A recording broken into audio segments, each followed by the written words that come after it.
Pernahkah Anda mendengar konsep LOA atau Law of Attraction? Sebuah konsep yang mengajarkan bahwa segala sesuatu yang datang dalam kehidupan kita ini ditarik oleh diri kita sendiri.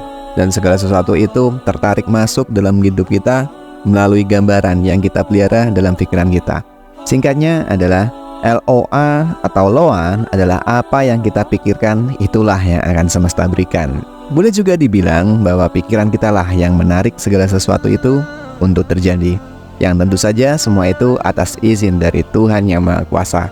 Itulah Law of Attraction, atau kita juga biasa mengenalnya dengan hukum tarik-menarik. Nah, pernahkah Anda melihat seseorang yang mereka ini kehilangan harta kekayaannya dan dalam waktu singkat mereka bisa memperoleh kekayaannya kembali? Pahitnya rasa kehilangan itu membuat orang ini bangkit dan senantiasa mendominasi pikirannya bagaimana mengembalikan kekayaan dan keberlimpahan miliknya sesegera mungkin. Pikiran yang mendominasi inilah yang menarik semua kekayaannya kembali. Ya, kita adalah magnet hidup. Kita menarik orang, situasi, dan kondisi yang selaras dengan pikiran kita. Kita menarik apapun yang menarik perhatian kita, apapun yang membuat kita fokus, apapun yang menghabiskan energi kita, baik itu positif maupun energi negatif. Pernahkah Anda merasa galau sepanjang hari?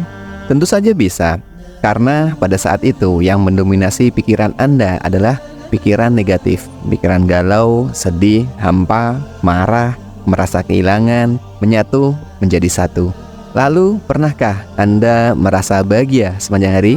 Tentu saja pernah, karena di saat itu Anda memfokuskan pikiran positif, pikiran dengan rasa senang, gembira, bahagia. Itulah yang mendominasi dalam pikiran Anda.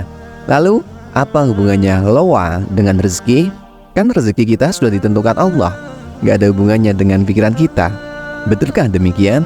Allah memang telah menentukan rezeki, jodoh, serta ajal sejak kita masih dalam kandungan. Tapi gak berarti bahwa kita harus pasrah pada keadaan. Dengan kata lain, kita ini gak ngapa-ngapain, kita gak berbuat apa-apa, pasif aja menerima. Bukan berarti seperti itu kan? Karena Allah memiliki sunatullah, yaitu hukum-hukum yang telah ditetapkan oleh Allah SWT. Contohnya, kalau Anda mau kaya, ya Anda harus bekerja. Kalau Anda mau sehat, berarti Anda harus menjaga badan dari penyakit. Kalau Anda mau pintar, maka harus rajin belajar. Kalau Anda mau sukses, maka Anda pun harus berusaha dengan keras dan berusaha dengan cerdas. Kalau Anda mau masuk surga, maka Anda juga harus beramal soleh. Itulah hukum-hukumnya. Bahkan jabang bayi pun mereka ini harus berusaha dengan cara menangis untuk menginformasikan kepada ibunya bahwa dia ini sedang lapar, dia ini sedang sakit, dia ini mau pipis. Setelah itu kemudian ibunya akan segera bergerak untuk memenuhi kebutuhan si bayi ini. Allah telah memberikan kita akal. Supaya apa? Supaya kita dapat memilih tindakan dalam kehidupan kita. Kita nggak pernah tahu seberapa banyak rezeki kita. Kita nggak pernah tahu jodoh kita ada di mana, mati kita gimana, apakah nantinya surga atau neraka yang jadi tempat akhir kita nggak akan pernah tahu. Tapi kita bisa berusaha untuk mendapatkannya. Mau rezeki banyak, ya harus rajin bekerja. Mau jodoh yang baik, ya harus berusaha mencari dan berusaha berkenalan dengan orang baik. Mau mati husnul khotimah, ya Anda juga harus beramal soleh. Mau masuk surga, ya Anda harus jadi kesayangan Allah dengan beribadah serta melakukan amalan-amalan yang disenangi oleh Allah SWT. Allah telah menyiapkan rezeki bagi semua hambanya di muka bumi ini. Rezekinya luas, membentang, terhampar di muka bumi. Bahkan burung pun harus keluar meninggalkan sarangnya untuk mencari rezeki Allah yang ada pada buah yang ranum di pepohonan itu. Semut pun sama, semut juga harus berjalan beriringan untuk menggotong makanan atau menggotong rezekinya itu dan membawa rezeki itu ke sarangnya. Manusia bisa menarik rezeki dengan pikirannya.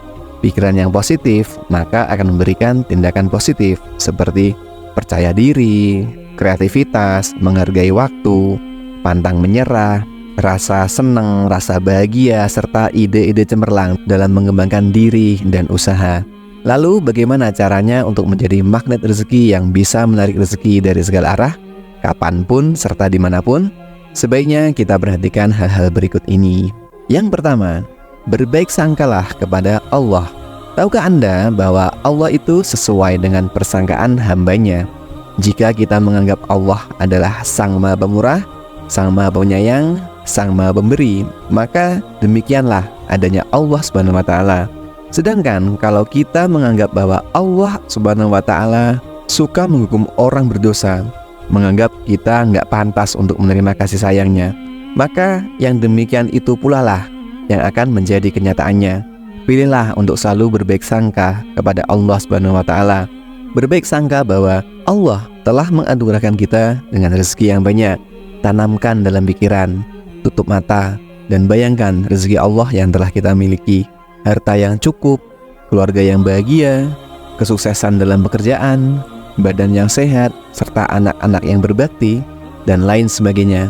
Jika kita berbaik sangka kepada Allah, maka kehidupan kita jauh dari stres, akan lebih lapang, serta kehidupan akan menjadi lebih tenang. Kita bisa menghadapi dan kita bisa menerima masalah dengan lebih tenang dan jauh lebih tentram. Yang kedua, hilangkan keraguan akan rezeki. Jangan biarkan pikiran Anda itu dipenuhi dengan keraguan bahwa rezeki Anda itu sempit, bahwa rezeki Anda itu selalu mandek, bahwa rezeki Anda itu terhalang, bahwa rezeki Anda itu betul-betul sedang terhambat, bahwa rezeki Anda itu benar-benar nggak lancar, bahwa rezeki Anda itu sepertinya semakin menjauh. Hilangkan semua itu, jauhkan semua pikiran negatif itu, ganti dengan pikiran positif bahwa rezeki Anda itu lancar, rezeki Anda itu ditambahkan buahnya, rezeki Anda itu berkah, rezeki Anda itu nantinya akan bermanfaat. Allah telah menyediakan rezeki yang berlimpah untuk Anda. Tinggal Anda yang harus menjemputnya, bukan mencarinya. Mencari dan menjemput adalah dua kata yang berbeda. Coba kita bandingkan antara kalimat menjemput istri dan kalimat mencari istri. Mencari adalah menemukan sesuatu yang belum kita miliki, atau berusaha menemukan milik kita yang hilang. Seperti mencari istri bagi yang bujang atau mencari istri yang pergi dari rumah. Lebih berat sepertinya. Sedangkan menjemput pada hakikatnya adalah mengambil milik kita yang berada di suatu tempat. Sebagai contoh, menjemput istri di rumah mertua, menjemput istri di kantor. Sepertinya kita akan lebih enak untuk memakai kata menjemput daripada mencari. Dan hal itu akan terasa lebih ringan. Dan tentunya hal ini akan meringankan kita dalam menjemput rezeki. Allah telah menyediakan rezeki bagi kita. Tinggal kitanya yang menjemput di mana rezeki itu berada. Karena sudah pasti rezeki itu pastilah milik kita. Nggak pernah hilang dan pastinya nggak akan pernah diambil oleh orang lain. Setiap orang sudah punya jatah rezeki masing-masing. Yang ukuran banyak atau enggaknya, berkah atau enggaknya, itu semua tergantung dari cara serta tergantung dari usaha kita dalam menjemputnya. Yang ketiga, percaya diri bahwa kita mempunyai rezeki yang baik. Allah Subhanahu wa Ta'ala sudah menentukan rezeki kita, tapi kita nggak tahu berapa banyak rezeki yang tersedia buat kita. Kepercayaan diri bahwa kita pantas untuk diberi rezeki yang baik karena kita juga memantaskan diri untuk memperoleh rezeki yang baik. Tanamkan dalam pikiran Anda bahwa saya berrezeki baik dan saya pantas untuk mendapatkannya. Tanamkan hal itu. Kepercayaan diri tersebut membuat kita lebih produktif dalam bekerja, menjadikan diri kita menjemput rezeki baik untuk menjadi milik kita. Mengapa harus ditekankan pada rezeki yang baik? Karena rezeki yang nggak baik adalah rezeki yang nggak berkah, tidak bermanfaat, dan hal itu akan membuat diri kita jauh dari Allah. Nggak ada gunanya punya rezeki yang banyak, namun nggak berkah. Dan rezeki itu hanya menjauhkan diri kita dari ridha Allah Subhanahu wa Ta'ala.